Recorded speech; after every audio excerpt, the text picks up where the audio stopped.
Hello, everybody, and welcome back to another episode of the podcast. UFC 300 was this past weekend, and oh my goodness, it delivered. It delivered so good. I usually take notes for these. I didn't take any notes for it. I'm just going to read off the card and tell you what I thought about each fight. That's how insane this fucking card was. Before we continue, make sure if you're watching on YouTube, subscribe, like, comment if you can. Really helps boost the channel. And if you're listening to on Apple Music, or I guess iTunes, or all that good stuff, iTunes, Spotify, whatever you're listening to on, please rate, review, subscribe, all that good stuff. But let's just get into this. UFC 300 was absolutely incredible. First fight of the night, Davidson Figueiredo. I always say it like that, and I feel like I'm being culturally appropriating because I don't think I'm saying it right. But it's fine. I like saying it like that. Versus Cody Garbrandt. Davidson had a beautiful game plan of just like, you know what, like he can stand and trade with Cody, but he's like, I'm just gonna take him down. I know I'm better than him in the grappling department, and that's exactly what he did. Submitted him in the second round. Beautiful back take. He took his back easily. And also, it didn't even seem like Cody was fighting the hands on that rear naked choke. I think someone found Cody's weakness, because that grappling was not impressive at all. But what was impressive was that win for Davidson Figueiredo there. Curious to see what's next for him. Maybe they do him versus Corey Sandhagen for a title eliminator. I'd love to see it. I think Corey deserves a title. Anyway, I guess Marab does. But yeah, I think that'd be great. Davidson versus Corey Sandhagen. Who wouldn't want to see that? And we had Bobby Green versus Jim Miller. Guys, I really had high hopes for Jim Miller. I really did. I really, really wanted him to win this fight. But Bobby Green just, outclassed him from top to bottom and everything. Jim really couldn't get close enough to him to try to take him down. He tried a few times, didn't really work. Bobby's boxing was just, it's so good. When Bobby Green is on point, he is one of the best fighters in the division, arguably. Obviously, he's top 14, 15, but he's so fun to watch when he is hitting that level, and that's what he hit versus Jim Miller. Jim did catch him a few times. Crafty veteran, he's gonna do that. He's gonna catch you. But Bobby was just, in the end, way, way, way too much for Jim Miller. Yeah. And then we got, Bobby Green called out, who did he call out? Paddy Pimblett at the end of his fight. He wants to fight him in Manchester. I don't know who wouldn't want to see that. And I think that's a good fight for Paddy to kind of break up into the top 15 too. I think that's going to be a really tough fight for him. But being in his home country, I think that'll be an explosive fight. That'll be so much fun. The shit talking leading up to that's going to be so much fun. And then we had Jessica Andrade versus Marina Rodriguez. I've been saying Marina's name wrong for literally every single time she's had a fight and I've said her name. It's not Mariana, it's Marina. So I'm sorry, Marina. But she loses a close split decision to Jessica Andrade. This was the most boring fight of the night, and it still wasn't that bad. It was still pretty good. This card was insane. They did such a good job building this card. But Jessica is kind of in a weird spot because, I think she's like 2-2 in her last 4 fights now.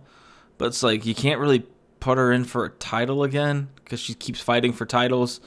But like, who else is she gonna fight? Like, I don't know what you do with Jessica Andrade, and I'm really, really happy that is not my job to figure out. All right, then we had Jalen Turner versus Renato Moicano. I don't know what Jalen Turner thought he was doing. If you guys didn't see the fight, I'm sure you all, that lady in my neighborhood just drove by with her trunk open. And nothing was sticking out of it. Not my problem. Anyway, if you guys didn't see the fight, Jalen had Moyakano hurt, and he had him hurt bad. He dropped him with a big right hand and walked away. And Hanato was on the ground. He's confused. He didn't know what the fuck just happened to him.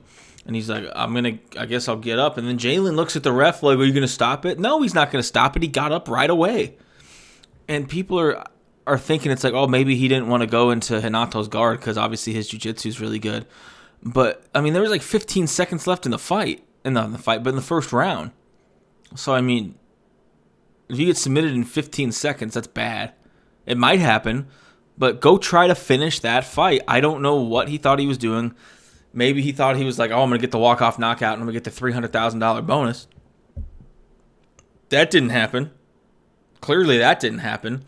And then Hanato did such a good job of fighting back, fighting through adversity. Jalen kind of, and even when Hanato got up, Jalen Turner barely poured it on him. He he just kind of like was tapping him. Like, at least when he gets up, attack him, because he was hurt so bad. He was barely recovered when that second round started. It's one of the craziest things I've ever seen. I mean, he's going to get on top of Bobby Green and beat him up when he's unconscious. But he's going to walk away from a really, really hurt fighter. It doesn't make any sense to me. But he did such a good job of fighting back. Ended up getting him top and getting the ground and pound for the TKO victory. I love watching him fight. He's so much fun to watch. Sadiq Youssef versus Diego Lopez. Diego Lopez is a fucking animal. He's the real deal. This was going to be a real test for him, fighting the number 13th ranked guy. And boy, did he deliver in a big way. I was telling everybody he was favored going into this. I thought he wasn't favored. That was still a close line. I told everybody they should bet the house on Diego. I'm glad I did. But really, not really much to say there. Just early, finished him in like the first minute and a half. Big right hand. Finished it with strikes on the ground. He looked impressive. He's probably going to be up in the top 15 here soon. I could probably check that. I'll check the rankings here in just a second. Hold on. If he's not in the top 15, I'd be really surprised. Where are you?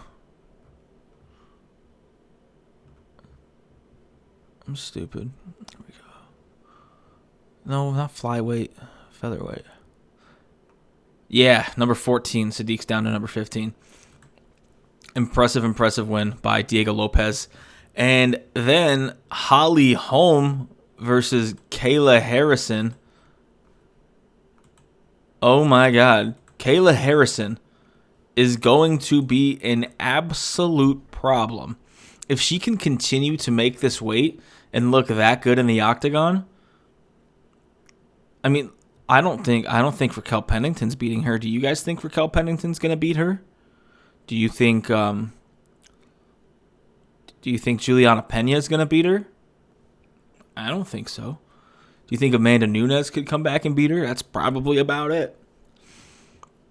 Who doesn't want to see that? Who doesn't want to go see Kayla go beat up Raquel, go beat up fucking Juliana Pena, and then Amanda Nunes goes, I want to fight. Who wouldn't want to see that? I want to see that. I don't know what Holly Holm's game plan was coming into this. When she fought Ronda, she did such a good job using her boxing skills, sticking and moving on the outside, not engaging in any sort of clinch battle, and just picking her apart and finishing with the head kick. And I don't know, Holly has like completely abandoned that style since she fought Betch Correia. All she's been doing is like moving in and clinching, and then just like it's like a clinch battle the whole fight for the most part. And that's exactly what she did here when she fought Kayla. Why would you ever? She was the one that in the first round engaged in the clinch battle. What are you doing, Holly? What made you think that was a good idea? To engage in a clinch battle with a 2-time judo Olympic gold medalist. I don't understand what her game plan was. It should have been the exact same as when she fought Ronda Rousey, and it was not even close to being the same. But neither here nor there. Kayla Harrison comes out with the victory, and that's a lot of fun. It's a lot of fun in that division now. And then we had Calvin Kattar versus Aljamain Sterling. Aljamain coming out on top with a unanimous decision victory. Really not a hard fight for Aljo. Just kind of grinded him, wrestled him. Beat him up on the feet a little bit. There's a couple exchanges there people forget about where he actually kind of hurt Calvin Kattar a little bit. Not an exciting fight in any way. I think this could have been a fight that, especially him being the former champion of bantamweight, if he came out there and just fucked him up, knocked him out, or even submitted him really fast like he did when he fought Corey Sandhagen, that could have launched him to a title shot. But now it's like, I'm such a fan that kind of performance doesn't bother me because he was active the whole time. But for the general public, they don't want to see that. They don't want to watch him. They're not going to want to watch him fight again. That wasn't exciting. I liked it, but I've been watching this since I was 9 years old. The casual fan does not want to watch that again. And all the casual fan knows Aljamain Sterling as is the guy who got knocked out by Sean O'Malley, and they're like, he fucking sucks, he got knocked out. It's like, no, he's very good. He was one of the best champions in the division. 3 title defenses, I think. 2 or 3. Technically 3, technically 3. But no. Because he was a champ and he fought Jan again. He beat Jan. Beat TJ Dillashaw. Beat Henry Cejudo. That Henry Cejudo victory was so impressive. I don't care what anybody says. But he's not in the position where people want to see him fight again, so they're just going to throw him another tough guy at 145. But I'm excited to see what happens. And then we had the featured prelim fight, Yuri Prochazka versus Alexander Rakic. Yuri Prochazka's game plan going into this just seemed to be like, hey, try to knock me out. I bet you I can do it before you. He was just walking forward with his chin down and taking some big shots from Alexander Rakic. And Alexander Rakic looked absolutely impressive. Coming off, I think, a 2-year layoff. He had a big knee injury. And that first round, he looked like the fucking man. He looked like a world champion. Let's be honest. He looked like a world champion. And then Yuri came out again in that second round and just beat the brakes off of him. Just decided to walk forward. Not beat the brakes off him, but, he dropped him. Just decided to walk forward and take whatever Rakic was going to throw at him. And he did. And then he ends up catching him on the chin and finishing the fight. And that was a $300,000 performance bonus for Alexander Rakic. And like Dana White said, we'll talk about this here in a minute, but unfortunately for these two, that was the fight of the night up until that point. But then, you guys all know what happened after that. All right. Then we had Bo Nickel versus Cody Brundage. Honestly, not a whole lot to talk about. That was not an impressive performance by Bo Nickel. I don't know why they're putting a guy with 5 fights on the main card for his... Ugh, Jesus, it's allergy season. Especially for the biggest card of the year. I could think about 10 or 15, any of these guys. Kayla, Holly, Yusuf, Diego, Jalen Turner, Hinato, fucking Bobby Miller, even Bobby Miller and Jim. Oh my God, Bobby Green and Jim Miller, Figueiredo and Garbrandt. I would have rather had on the main card. I mean, I had to pay for that. All right, it was fine. Obviously, he won. But, I mean, he even said it himself, but that was just like a bad performance. It wasn't fun to watch. He didn't look that impressive. If he runs into somebody soon that knows how to wrestle pretty good, like maybe like a Division I All-American guy. I know Bo Nickel's fucking one of the greatest college wrestlers of all time. But if he runs into somebody that's like also good, it's going to be a problem. His boxing's pretty crisp, but... who knows? Yeah, that's really all I have to say about that. Then we had Charles Oliveira versus Arman Tarzukian. I can never pronounce this fucking guy's name. I tried it all week. Split decision. I thought Arman clearly won. I thought I gave him 2 rounds out of the 3. But it was a very close fight. Oliveira almost had him at the end of that first round. And then he had that triangle he set up, but he kicked him in the face, unfortunately.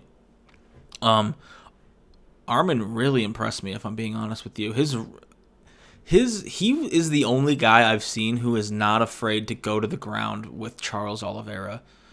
He initiated almost every takedown in that fight. and got on top of him, beat him up, bullied him. And it was really, really interesting to see that happen because, as everybody knows, like especially Justin Gaethje, for example, when he dropped Charles, he did not go to the ground to try to finish that fight because he knows that's where Charles is the most dangerous. And then and then when he got kicked in the face, Arman wanted that position back. He was like, do you want to stand up or do you want to go back to that position? He's like, I'll go back to that position. He went into Charles Oliveira's closed guard. That's an insane move, and he did well. He was put in a few bad spots a couple times, but it was a really impressive performance.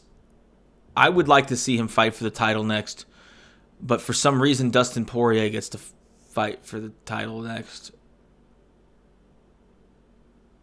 I don't know. I'm not Mick Maynard and Sean Shelby. I don't make the matchups. What are you gonna do? All right. Performance of the night, fight of the night, fight of the year, fight of the decade, knockout of the decade, knockout of the year, whatever you want to call it. Max Holloway and Justin Gaethje.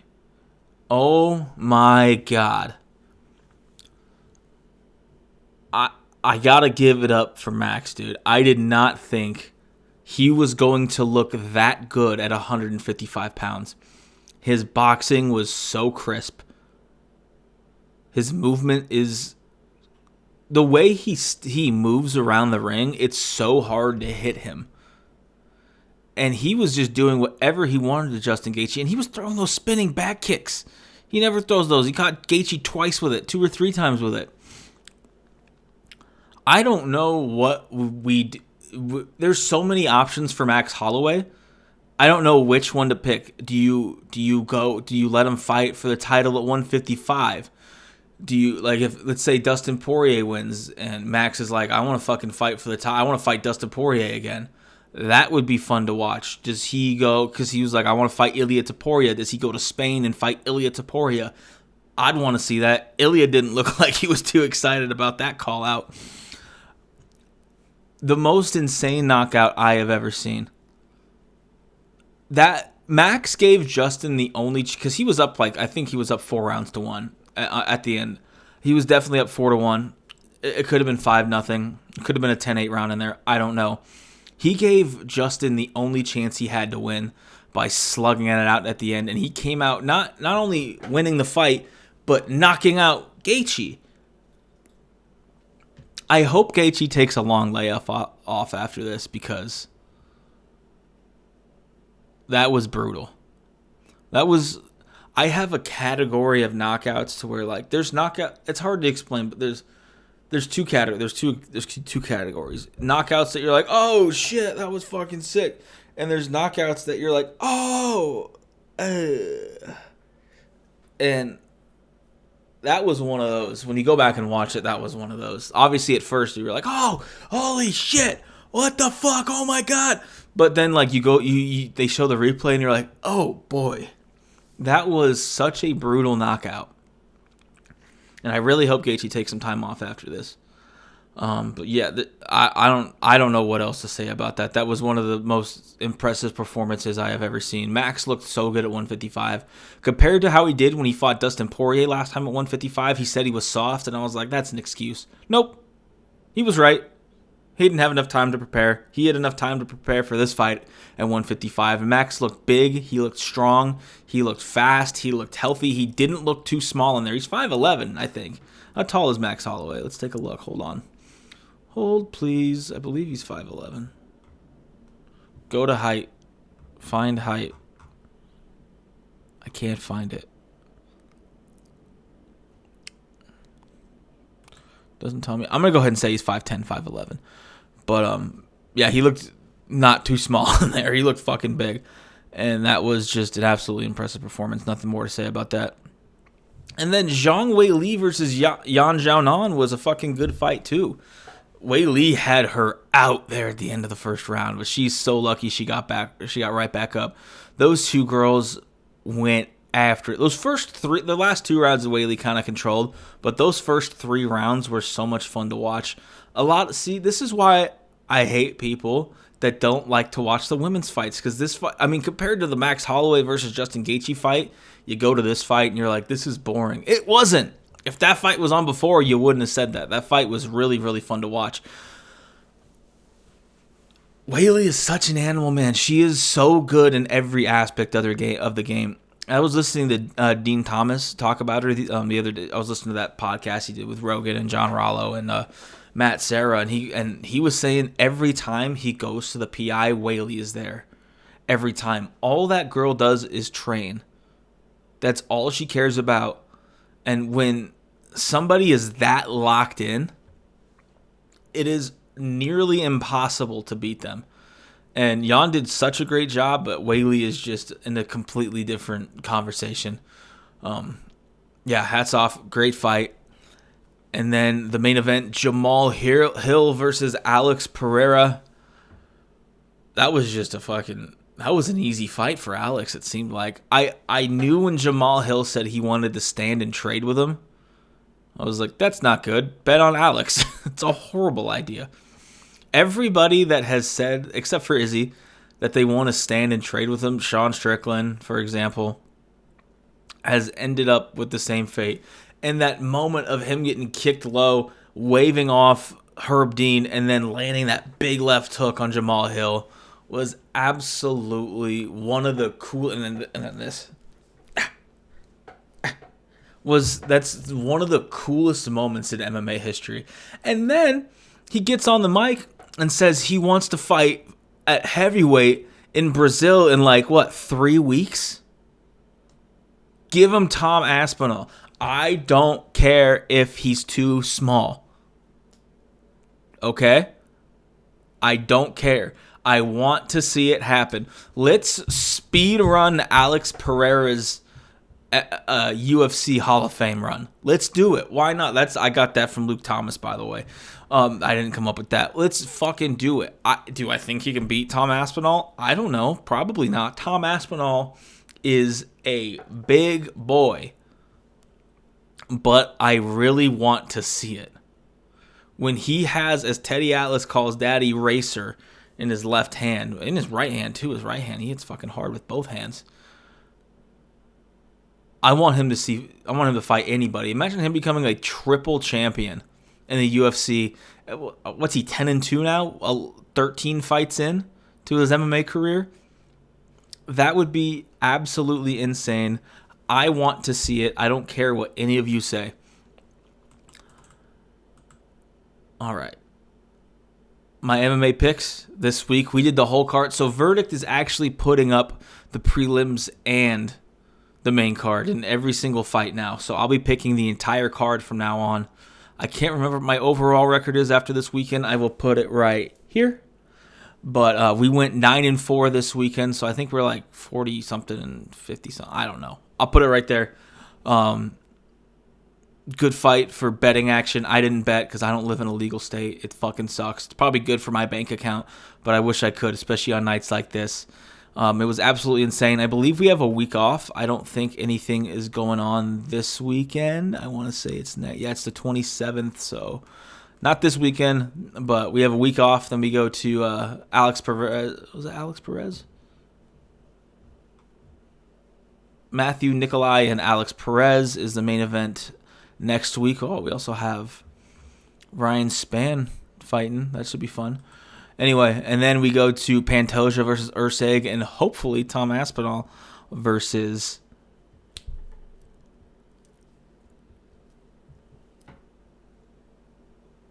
Alex Pereira. Sorry, I can't fucking...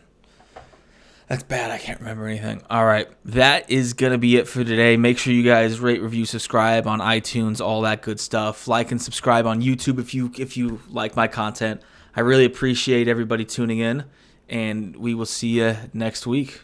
Peace.